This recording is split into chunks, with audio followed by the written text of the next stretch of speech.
ఓం నమో వెంకటేశాయ. అందరికీ నమస్కారం అండి. ఈ అధిక మాసంలో 33 ఒత్తుల్ని ఎందుకు వెలిగిస్తామో ఈ వీడియోలో తెలుసుకుందాం. అధిక మాసంలో 33 సంఖ్యకు ఒక ప్రాధాన్యత ఉంటుంది.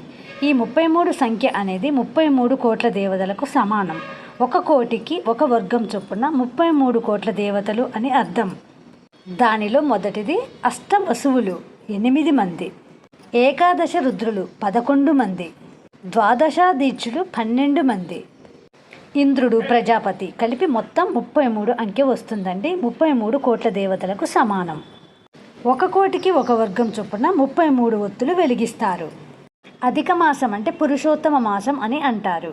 మరి ఈ పురుషోత్తముడు విష్ణువు ఆయనే, శ్రీకృష్ణ పరమాత్ముడు ఆయనే, రాముడు ఆయనే, శ్రీ కలియుగ ప్రత్యక్ష దైవమైన వెంకటేశ్వర స్వామి వారు కూడా అన్నీ ఆయన అవతారాలే. కాబట్టి ఆ స్వామివారికి ఇష్టమైన శనివారం రోజు ఈ 7 ఒత్తులను ఇలా చేసి వెలిగించుకో.